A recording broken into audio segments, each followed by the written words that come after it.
Hello everyone, welcome back to the channel. My name is Sahil Agrawal. I'm a final year undergraduate student at IIT Gandhinagar. I'm also going to join DE-Show as a software developer in a few months. Actually, I went on a 10-day trip to Uttarakhand and post that my health was not that very good and that is why I was not able to make videos, but I am back on track now. Many students, I guess everyone who want to start web development have these questions in mind that where to start web development from, which are the best resources, how to make a unique projects, how to do freelancing if we want to start, and how to find off-campus internships or jobs in the domain of web development. So keeping in mind these questions, I am here with the 4th episode of our podcast series, which is known as the Success Stories. In this series, I try to bring people who have achieved a lot in their domain. I have Aman with me, who is a full stack web GIS developer and has been doing freelancing since 1 year and is also a full stack developer at the World Bank Group, which is a big thing. Aman is doing his BTech in civil engineering and his package is more than any of the big packages that you hear either from Google, Amazon, Microsoft.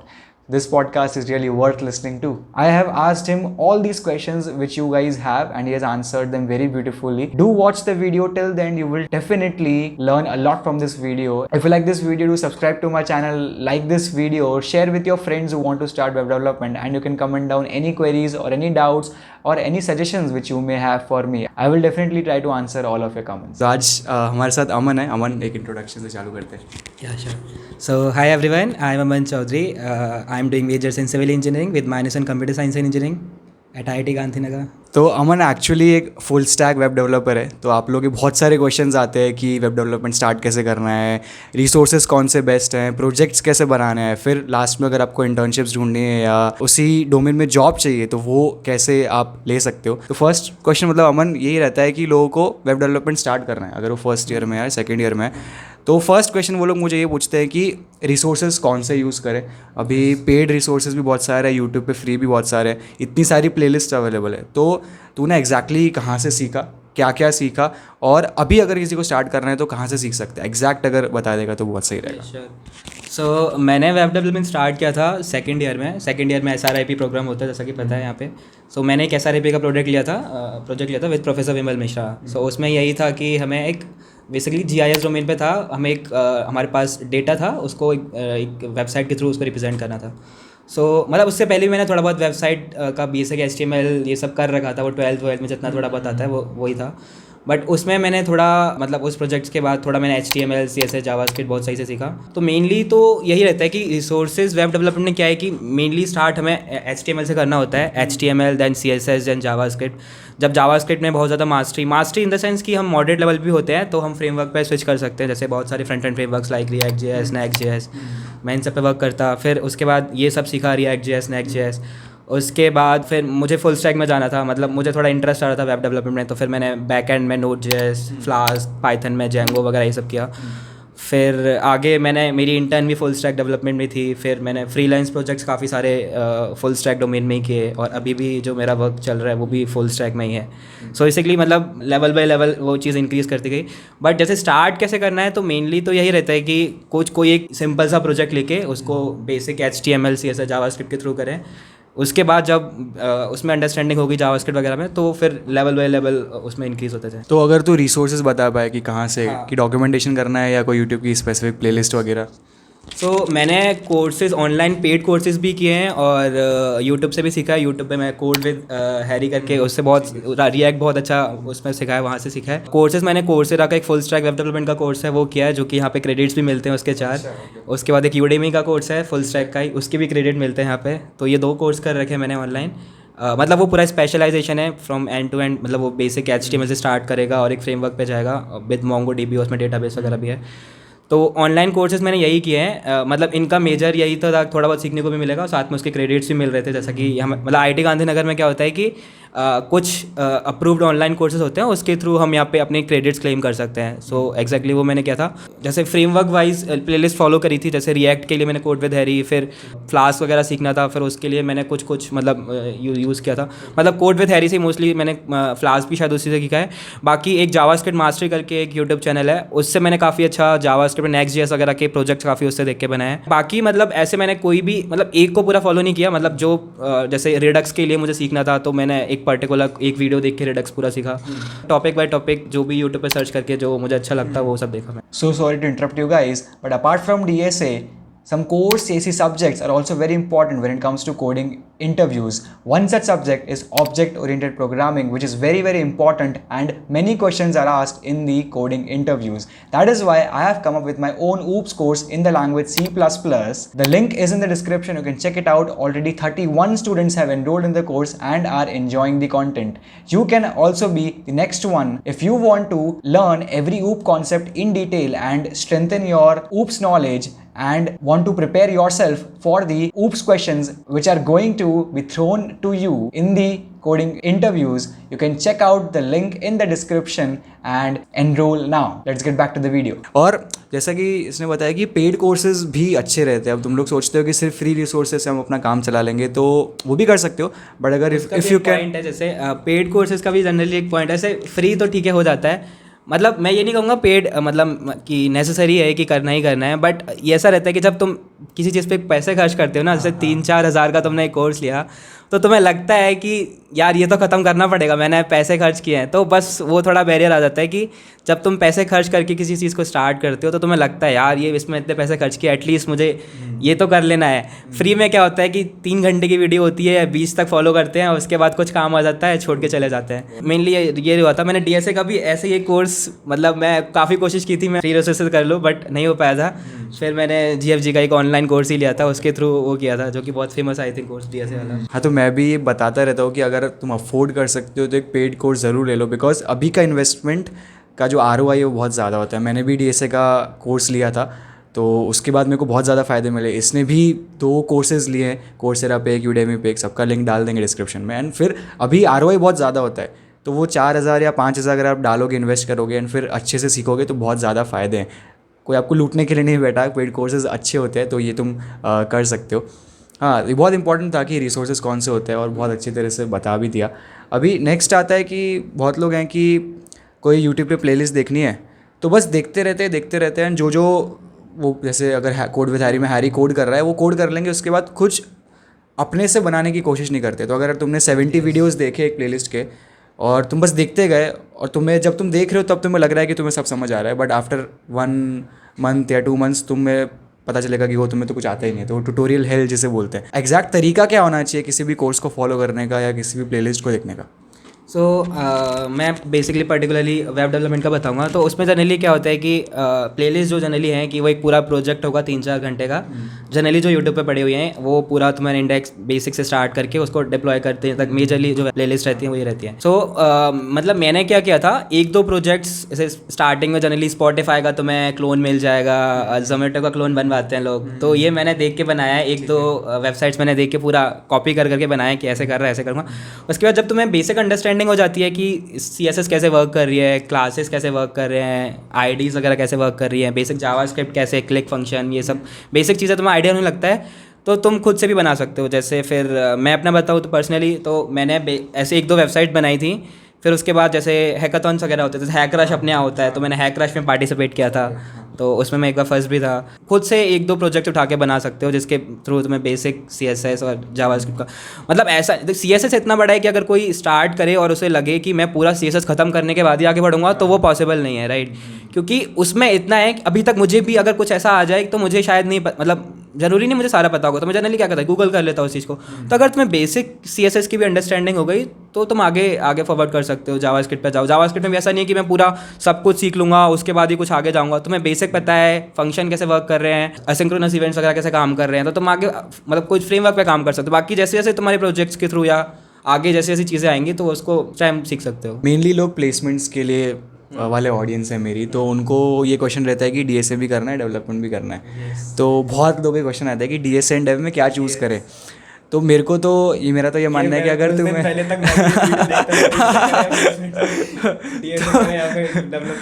तो मेरा तो ये मानना है कि अगर तुमने development को पकड़ा एंड बहुत ही अच्छी तरह से पकड़ लिया, Yes. तो उसमें तुम फिर घुसे रहो। डेप्थ में जा सकते हो definitely. या फिर मेरा ऐसा मानना है कि अगर तुम्हें कोई मल्टीनेशनल कंपनी, बड़ी कंपनी जो कि प्लेसमेंट्स पे डे 1 डे 2 तक आती है, वो तुम्हें क्रैक करनी है, तो उसमें ज़्यादा फोकस डीएसए पे दिया जाता है इन इंटरव्यूज़। तो तुम डीएसए पे ज़्यादा फोकस रखो एंड साइड में तुम छोटे मोटे प्रोजेक्ट्स बनाते रहो। मतलब तुम्हारे पास 5 ही महीने बचे हैं और फिर तुमने कुछ स्टार्ट भी नहीं किया और फिर तुम पूछ रहे हो कि डीएसए करूँ या डेफ करूँ, दोनों में कैसे कर पाऊंगा। तो वो मेरा आंसर तो होता है कि ये हो ही नहीं सकता, पॉसिबल ही नहीं है। मतलब एंड मोमेंट पे तो जाके मतलब मैं अपना पर्सनल बताऊँ तो कुछ टाइम तक मुझे भी डाउट था कि आगे मतलब डीएसए बहुत ज़्यादा स्ट्रॉन्ग करना चाहिए या फिर डेवलपमेंट वाला ही जो मैं उसमें आगे और डीपर जाऊँ। मैंने भी मतलब मेरा डेवलपमेंट बहुत स्ट्रॉन्ग है। मैं और डीएसए मेरा मतलब मैंने सीपी वगैरह सच्ची में कुछ नहीं किया। मैंने बस कोर्सेज लिए, बेसिक डीएसए पढ़ा और थोड़े बहुत जीएफजी वगैरह पे थोड़े बहुत क्वेश्चंस लगा। मैंने बहुत ज़्यादा कॉम्पिटेटिव प्रोग्रामिंग वगैरह ऐसा कुछ नहीं किया। मेरा लेकिन क्या था कि मेरा डेवलपमेंट बहुत स्ट्रॉन्ग था। मतलब स्टार्ट से ही मेरा डेवलपमेंट स्ट्रॉन्ग था और मैं उसी में आगे जैसे फ्रीलांस प्रोजेक्ट्स मैंने काफ़ी किए। अगर मैं पोर्टफोलियो दिखाऊँ उस पर काफ़ी फ्रीलांस प्रोजेक्ट्स है, तो मैंने डिफरेंट क्लाइंट्स के लिए मतलब इंटरनेशनल प्रोजेक्ट्स भी हैं जो ऑस्ट्रेलिया यूएस वगैरह के मैंने क्लाइंट्स के लिए किए हैं। तो मेरा स्ट्रॉन्ग यही था कि मुझे उसमें था कि मैं इसमें आगे कर सकता हूँ। मतलब मुझे अपने पर कॉन्फिडेंस था कि मैं डेवलपमेंट में घुस गया तो ये सब कर लूँगा। तो मैं स्टार्ट से ही मतलब सेकेंड ईयर में बताऊँ, सेकेंड ईयर में डेवलपमेंट किया, डीएसए कुछ ज़्यादा कुछ नहीं किया। थर्ड ईयर में भी आके मैं डीएसए थोड़ा बहुत पैरेलली चल रहा था, बट मैं डेवलपमेंट में फोकस कर रहा था। उस टाइम मेरे बहुत सारे प्रोजेक्ट्स भी चल रहे थे। फिर मेरी इंटर्न भी मैंने अपनी ऑफ कैंपस थ्रू लगवाई। वो भी मेरी कोई डीएसए उसमें नहीं पूछा, उसमें मेरे प्रोजेक्ट्स, मेरा एक्सपीरियंस और मेरे जो डेवलपमेंट, मेरा जो स्किल्स था उसके ऊपर हुआ। और अभी भी मैं बताऊंगा मेरा जो प्लेसमेंट्स या जो भी मैं वर्क कर रहा हूँ उसमें भी मुझसे डीएसए का कुछ नहीं पूछा। मेरे जितना भी मेरे पास्ट एक्सपीरियंस, मेरे जितना अभी तक स्किल्स में मेरा इंटरव्यू हुआ बेसिकली, और मेरे प्रोजेक्ट्स के थ्रू हुआ। डिपेंड्स ऑन यू कि तुम्हें डेवलपमेंट में अंदर बहुत ज़्यादा इंटरेस्ट है और बहुत ज़्यादा डिपेंड जाना है, तो basic understanding of DSA with parallel तुम डेवलपमेंट कर सकते हो। मतलब ऐसा भी नहीं है कि डीएसए तुम नहीं कर रहे हो, मतलब डीएसए इंपॉर्टेंट है बेसिक, क्योंकि डेवलपमेंट भी एट द एंड तुम्हें काफ़ी जगह ऐसी चीज़ें हैंडल करनी पड़ती है जब तुम्हें डीएसए की अंडरस्टैंडिंग होनी चाहिए। जनरली प्लेसमेंट्स के टाइम तुम्हारे पास प्रेशर इतना होता है कि तुम दोनों चीज़ें फोकस नहीं कर पाते, तो तुम एक ही पे कर सकते हो। मतलब मेरा तो ये था, मैं पैरेलली डीएसए कर रहा था और मैं मोर फोकस अपना डेवलपमेंट में कर रहा था। और ऐसे बहुत लोगों को ये रहता है कि उन्हें चाहिए तो मल्टीनेशनल कंपनी में जॉब, कुछ लोगों को। तो मैं तो उन्हें बोलता हूँ कि डीएसए पे ही फोकस रखो, इन साइड में छोटे मोटे प्रोजेक्ट्स बना लो। अब ये क्वेश्चन रहता है कि वो छोटे मोटे प्रोजेक्ट्स बनाने में मुझे कितना टाइम लगेगा। मान लो मुझे फ्रंट एंड बैक एंड सीखना है, मैं फटाफट सीख के प्रोजेक्ट्स बना लूँ। तो तू क्या एडवाइस करेगा कि सबसे बड़ा रिसोर्सेज तूने बता ही दिए, फिर कौन से प्रोजेक्ट्स चूज़ करे? और ये भी रहता है कि यूनिक प्रोजेक्ट्स होने चाहिए। अभी स्पॉटिफाई का क्लोन है या यूट्यूब का क्लोन है, वो तो यूट्यूब पे बना रखा है लोगों ने, वो तुम स्टार्टिंग में बना सकते हो। बट अगर तुम्हारा रेज्यूमे स्टैंड आउट करवाना है as a tier 2 tier 3 college के अगर तुम स्टूडेंट हो, जब तुम्हारे कैंपस पे कंपनीज नहीं आती, तो तुम्हें ऑफ कैंपस ट्राई करना है, तो तुम्हें अपने रेज्यूमे में कुछ तो हटके चाहिए। तो वो यूनिक प्रोजेक्ट्स लाने कैसे? जैसे तूने फ्रीलांसिंग का बताया और फिर तूने जो अभी जिस कंपनी में यू आर वर्किंग वो भी ऑफ कैंपस क्रैक करी, तो वो कैसे करी वो भी बता दे तो बहुत सही रहेगा। एक दो प्रोजेक्ट्स हमें डेवलपमेंट के हों तो हमारे रिज्यूमे में इम्पैक्ट डालता है, ये मतलब बात सही है। बट ऐसा भी नहीं है कि हम कुछ भी यूट्यूब पे ब्लाइंडली फॉलो करके एक प्रोजेक्ट बना लें, कुछ भी क्लोन वगैरह बना के दिखा दें। मतलब एट द एंड क्या होता है इंटरव्यू में, मतलब जो सामने वाला है वो उसको भी पता होता है कि ये तुमने क्या बनाया है, राइट।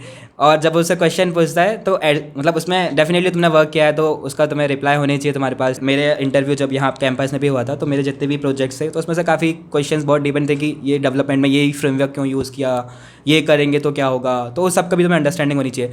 और कैसे प्रोजेक्ट्स करनी चाहिए, मतलब रिज्यूम में बेसिकली मतलब ऐसा कुछ भी क्लोन बना के ऐसा जनरली मतलब शो उसमें डाल वो तो सही नहीं रहेगा।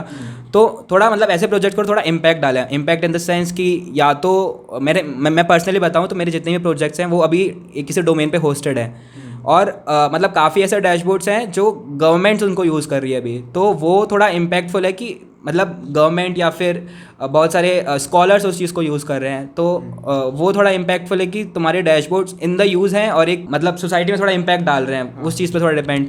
मतलब ऐसा तुमने कुछ क्लोन वगैरह बना दिया तो वो थोड़ा इम्पैक्टफुल नहीं रहेगा कि वो तो कोई भी बना लेगा देख के, राइट। तो थोड़ा यूनिक थोड़े प्रोजेक्ट्स हों और थोड़ा यूज़ केसेस में हो, मतलब या तो डोमेन पे होस्टेड हो और वो थोड़ा यूज़ में आ रहे हों तो वो थोड़ा इम्पैक्ट डालते हैं। ऐसा प्रोजेक्ट जिसके रियल यूज़र्स अगर तुम्हें मिल जाएं तो वो तो बेस्ट प्रोजेक्ट है। बिकॉज अगर तुम किसी कंपनी में जाके काम करते हो तो वहाँ पे भी अगर let's say you are a full stack developer, तो ऐसी वेबसाइट बनानी है जिसके रियल यूज़र्स होंगे।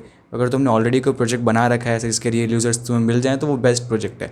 अभी कैसे कर सकते हो कि हैकेथॉन्स में, जैसे इसने बोला कि इसने IIT में एक हैकेथॉन होता है हैक्रश करके, तो उसमें उसने पार्टिसिपेट किया और वहाँ पे ऑब्वियसली उसको एक यूनिक प्रॉब्लम स्टेटमेंट दिया जाएगा और जो प्रोजेक्ट निकल के आएगा वो यूनिक होगा, तो तुम हैकेथॉन्स में पार्टिसिपेट कर सकते हो। या फिर दूसरा ऑप्शन होता है कि तुम फ्रीलांसिंग करो और फ्रीलांसिंग करके क्लाइंट्स लो, एंड क्लाइंट्स के जो भी प्रॉब्लम्स होंगे, जो भी उन्हें वेबसाइट बनवानी होगी वो तुम बना सकते हो। स्टोरी है, मैं बताता हूँ। हाँ, वो पूछ लेंगे। फ्रीलांसिंग के बारे में कैसे स्टार्ट किया, अगर किसी को स्टार्ट करना है तो वो कैसे कर सकते हैं ना, सक्सेसफुल कैसे हो सकते हैं, क्लाइंट्स कैसे ला सकते हो, वो बता दे। सो एज अ बिगनर, मतलब तुम्हें बहुत ज़्यादा फ्रीलांसिंग में कुछ करने को नहीं मिलेगा, मतलब क्योंकि अगर कोई सामने वाला क्लाइंट आ रहा है या फिर कोई भी स्टार्टअप या कंपनी आ रही है तो उसको, मतलब तुमने अगर पास में कुछ नहीं कर रखा तो उस पर उसको आपके ऊपर ट्रस्ट करना थोड़ा मुश्किल हो जाता है, राइट। कि हमने इसको प्रोजेक्ट दे दिया, एट द एंड ये कर पाएगा नहीं कर पाएगा, बीच में छोड़ के तो नहीं चले जाएगा, तो वो सब रहता है। मतलब बिगनिंग है, बहुत ज़्यादा प्रोजेक्ट्स वगैरह नहीं मिलेगा, उसके लिए स्ट्रगल करना पड़ेगा। तो मेरा ऐसा था कि मेरा मतलब 1-2 प्रोजेक्ट्स मैंने अपने प्रोफेसर्स वगैरह के साथ और ख़ुद से बनाए, उसको फिर अपने पोर्टफोलियो में डाला, उसके थ्रू नेक्स्ट प्रोजेक्ट्स मिले। मतलब स्टार्ट में मेरा मतलब ऐसा कुछ बहुत ज़्यादा मतलब वो उस पर नहीं था कि बहुत ज़्यादा उसमें पैसे वगैरह मिल रहे हैं, बट वो काम मैंने अच्छा किया। और फिर उसके बाद काफ़ी चीज़ें मुझे वर्ड ऑफ माउथ से भी मिली कि एक मतलब मेरे प्रोफेसर ने या किसी मैंने जिसके लिए काम किया उसने तीसरे बंदे को बताया कि ये कर सकता है, फिर ऐसे तो मुझे काफ़ी प्रोजेक्ट्स मतलब ऐसा मिला कि एक दूसरे के मतलब वर्ड ऑफ माउथ से। तो ये एक बहुत से अच्छा चीज़ था। दूसरा कि ये सब कैसे मतलब from beginner to advance level कैसे जा सकते हैं। तो मतलब पहला तो वही है, कुछ 1-2 प्रोजेक्ट्स बहुत थोड़े इम्पैक्टफुल बना, उसके थ्रू में पहला क्लाइंट्स या कुछ ऐसा मिल जाए तो काफ़ी बढ़िया है। फिर उसके बाद जैसे जैसे तुम्हारी उसमें एक्सपर्टीज़ होगी, जैसे जैसे तुम्हारी स्किल्स गेन होगी, तो वो तुम्हारा मतलब वो उतना मल्टीप्लाई हो जाएगा तुम्हारी वर्थ। तो अभी मेरी जो प्रोजेक्ट्स हैं वो काफ़ी मतलब काफ़ी अभी मैं चार्ज करता हूँ क्लाइंट से। तो ये है, मतलब मैंने 1-2 प्रोजेक्ट से स्टार्ट किया था। स्टार्ट में मैं बहुत कम मतलब 10,000 6,000 कुछ ऐसे चार्ज करता था, अभी तो बहुत ज़्यादा लेता हूँ। बढ़िया भाई, बढ़िया, अरे बहुत अच्छी बात है। तो जैसे अब वापस ये तूने बोला कि अगर पहला क्लाइंट मिल जाए तो बहुत अच्छी बात है। अब लोगों को ये क्वेश्चन आएगा, कम में पूछेंगे कि कहाँ से ढूंढे पहला क्लाइंट, तेरे को कैसे मिला? लिंक्डइन मैं बोलूँगा, लिंक्डइन एक काफ़ी अच्छा प्लेटफॉर्म है जहाँ पे मतलब अपने मतलब ऐसी चीज़ें ढूंढ सकते हैं। तो मतलब मेरे साथ क्या हुआ, मैंने जो भी प्रोजेक्ट्स वगैरह बनाया मतलब जो थोड़े इम्पैक्टफुल थे उसको लिंक्डइन पे अपना पोस्ट किया। तो अगर जनरली लोगों को थोड़ा लगता है कि हमें ऐसा काम कराना है, तो मुझे काफ़ी क्लाइंट्स लिंक्डइन, मैं अपने प्रोजेक्ट डालता था तो काफ़ी क्लाइंट्स मुझे सीधा चैट के थ्रू आते थे, DM करते थे कि तुमने काफ़ी अच्छा किया, हम भी सिमिलर डोमेन में काम कर रहे हैं और ऐसा कुछ बनवाना चाहते हैं। फिर उनके साथ मेरी मीट वगैरह होती थी। मतलब मुझे 3 से 4 क्लाइंट्स ऐसे लिंक्डइन के थ्रू ही मेरे जो आए और काफ़ी अच्छे मतलब अमाउंट्स के साथ आए।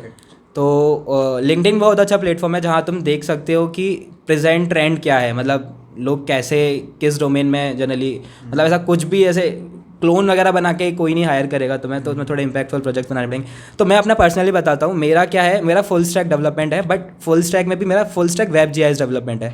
सो basically full stack web GIS development मतलब थोड़ा डिफरेंट डोमेन है in comparison to full stack development. तो इसमें क्या होता है कि तुम्हें फुल स्टैक का पूरा आना चाहिए, मतलब front end back and database handling, और साथ में थोड़ा जीआईएस नॉलेज भी होनी चाहिए। जीआईएस के ज्योग्राफिक इन्फॉर्मेशन सिस्टम, ये थोड़ा बोलेंगे कि अर्थ साइंस और थोड़ा सिविल का थोड़ा टेक वाला पार्ट है, जहाँ पे मतलब उसमें क्या है कि तुम्हें मतलब जीआईएस में बेसिकली होता है क्या है कि लोकेशन का होता है। जैसे जनरली जो मैप्स के थ्रू डेटा जो आता है, हम जो जियो स्पेशल डेटा होता है उसे मैप पे कैसे रिप्रेजेंट करना है।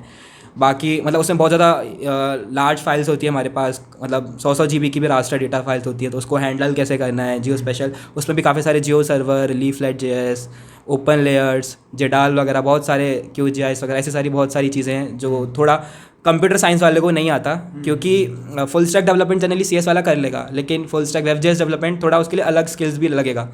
तो ये अभी प्रेजेंट में थोड़ा ग्रो कर रहा है ये वाला डोमेन, तो ये मैंने थोड़ा चूज़ किया क्योंकि मुझे लग रहा था फुल स्टैक में तो कॉलेज से आएंगे काफ़ी सारे फुल स्टैक डेवलपर हैं, हो जाएगा। तो मैं थोड़ा GIS वाले डोमेन में चला गया। तो अभी इंडिया में मतलब full stack web JS developer बहुत कम है, मतलब जो बहुत अच्छी स्किल रखते हैं। और लेकिन अभी जैसे देखें बड़ी बड़ी कंपनीज में भी ऐसा हो रहा है कि GIS का पूरा अलग डोमेन आ रहा है। जैसे हम माइक्रोसॉफ्ट में देखें तो उसमें पूरा GIS का अलग है। बाकी इंडियाज़ में गवर्नमेंट्स ऑर्गेनाइजेशन बहुत ज़्यादा GIS पे वर्क कर रही है, तो मेरे काफ़ी सारे प्रोजेक्ट्स उनके साथ हुए हैं। हाँ मतलब मेरे को तो ज़्यादा कुछ समझ नहीं आया जीएस के बारे में, बट हाँ इसमें एक ऐसी फील्ड पकड़ी जो बहुत ही अलग है, ज़्यादा लोग जिसमें जा नहीं रहे। ऐसा बोलते नहीं कि अगर तुम रेस में भाग रहे हो तो ऐसी रेस में भागो जिसमें तुम अकेले भाग रहे हो तो तुम जीत जाओगे। आई गेस ये एक परफेक्ट एग्जाम्पल है। और हाँ ये जैसे कि अब मान लो किसी ने सीख भी लिया वेब डेवलपमेंट और उसके पास प्रोजेक्ट्स भी उसने ठीक ठाक बना लिए जिसके रियल यूज़र्स भी हैं, अब उसे लेट्स से इंटर्नशिप्स चाहिए या फिर जॉब चाहिए, तो मेनली हम मानते हैं कि ऑफ कैंपस ही, ऑन कैंपस आ रही है तो ठीक है कि तुम्हारे को कंपनी आ ही गई, बट अगर ऑफ कैंपस जाना है तो तुम रीच आउट कैसे करोगे, क्या प्रोसेस होना चाहिए वो बता दें।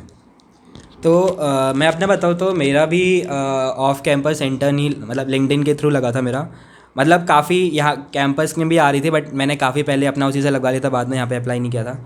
तो मैंने कैसे रीच आउट किया, तो मेरा डोमेन था फुल स्टैक डेवलपमेंट, तो मैंने डोमेन बनाया और उसके थ्रू मैंने काफ़ी सारी कंपनीज़ की लिस्ट बना ली कि मैंने जनरली लिंक्ड उस पर डाला लिंक्डइन पे फुल स्टैक डेवलपमेंट, और उसके साथ काफ़ी सारे करियर सेक्शन में, जॉब सेक्शन में बहुत सारे आ जाते हैं।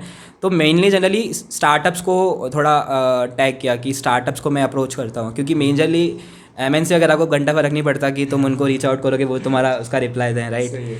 तो मैंने इंडिया के जो स्टार्टअप्स थे जिनमें सिमिलर डोमेन में जिन्हें वर्क चाहिए था, जैसे मेरा फुल स्टैक में था और मैं थोड़ा जीआईएस वाला था, तो फुल स्टैक वेबजेएस डेवलपमेंट में जो सिमिलर, मैंने काफ़ी सारे कंपनीज़ की लिस्ट बनाई और उनके जनरली एचआर्स को और मतलब एचआर्स को मैंने जनरली कॉन्टैक्ट किया बाय मेल और बाय डीएम।